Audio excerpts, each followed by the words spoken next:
Good morning, everyone. My name is Will Kostakis. I'm a young adult author. You might know me from the books The First Third, The Sidekicks, or my latest released, We Could Be Something. And it was my absolute pleasure to be a part of this book.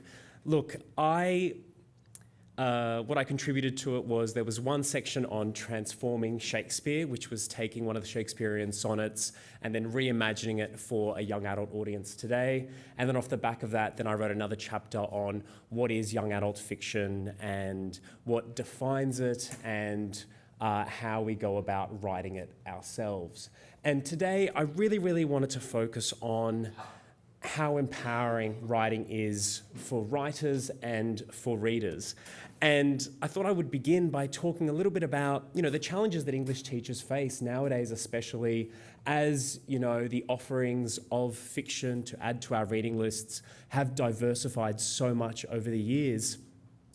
There is the challenge where we have to come up with reading lists and text lists that are everything to everybody. And I understand the weight of that can be really immense. The solution to that is creative writing. And the reason why I say that is, look, my experience as a young, closeted, sort of gay kid in the back of my Year 9 classroom, I encountered absolutely zero gayness in my English classroom. Well, actually, no, there was one text, and it was, we were, that period after like term 3 in Year 9 where you've got 1 week where you can't really start anything, so your teacher just does, let's just do whatever we want. And my teacher loved the Shakespearean sonnets, and we were doing one a day together as a class. And we came to one, and the first one was presented, and we thought, okay, this is about a girl. The next one, oh, yeah, this one's about a chick. The third one, it was a woman's face.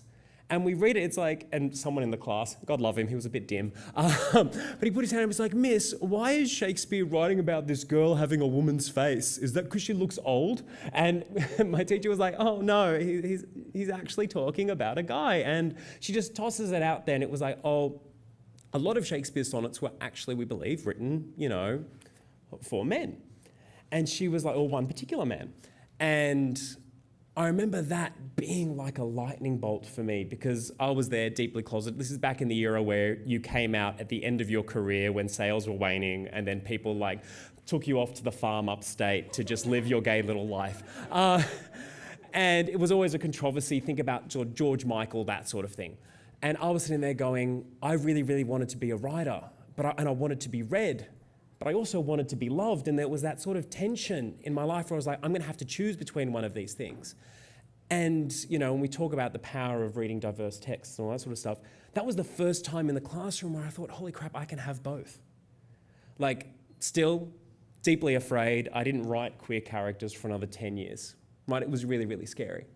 But creative writing still empowered me to fill in gaps in the syllabus, considering how not diverse the texts were that I studied. The only Greek texts I encountered, as in a text featuring a Greek Australian or anyone with a ya or even just a passing reference to moussaka, were the stories that I was writing in class. And that's the really wonderful thing about empowering your students to pick up a pen and write.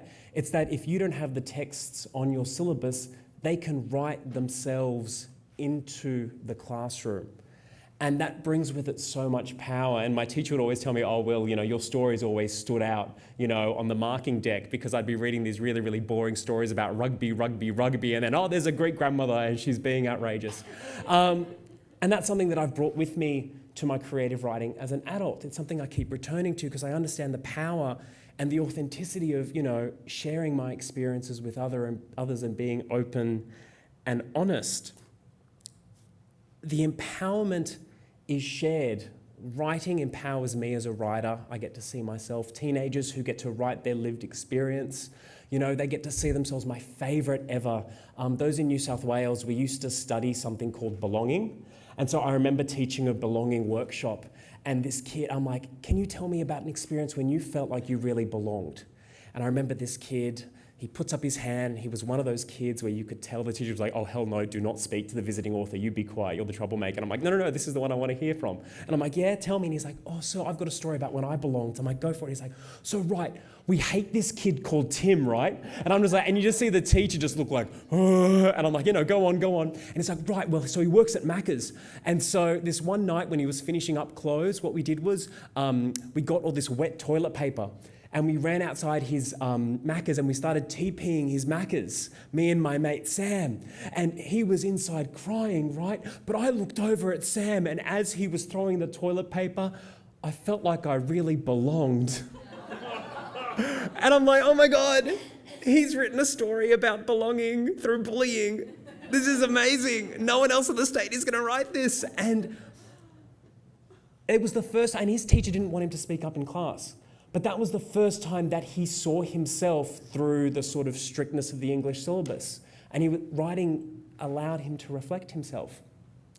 And that is shared with readers. The wonderful thing about young adults, which I cover in my chapter, is that it centers on empowered characters who have agency.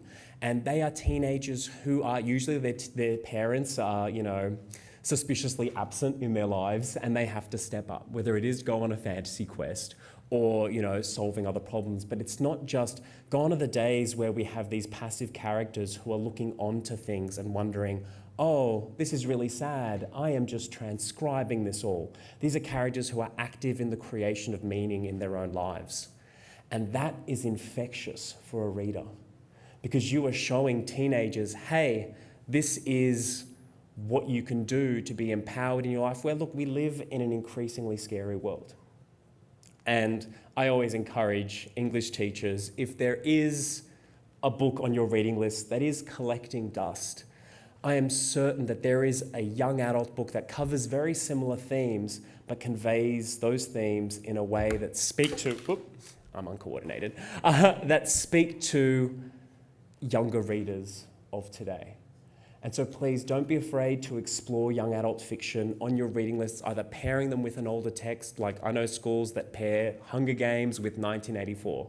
And the thing is, you show them Hunger Games, right? You get them really, really excited about those themes, and then that is the lens through which they then look at 1984. Yep, and that can be through the film or through the book. Yep. So I really recommend, if you're looking for ways to connect with teen readers, please look to young adult. And that is something that I cover in my chapter. But this was a book, look, I've got a bit of writer's block at the moment. So I finished my latest book in March and my brain has just turned to mush. And this was the first time I actually got the hard copy last night, and I flicked through it and I came to Michael Gerard Bauer's chapter. And I decided, you know what, I'm going to try one of these exercises. And it was so much fun. I found my enthusiasm coming back as a writer. This is not just something for your students, this is something for us as adults. And if you recapture your, enthusiasm for creative writing, it's infectious. And it's not just something that we do in a classroom and never do again, because as humans, we are storytellers. And if our students never put pen to paper after year 12, that's fine. I mean, it's not fine. But it is fine because they have learnt enough about storytelling that when they're telling stories to their friends at restaurants or in bars or on awkward first dates, they are going to know the structure to a good story. And they are going to know how to connect with people, because that is how we connect with people, through stories. Thank you so much for your time today.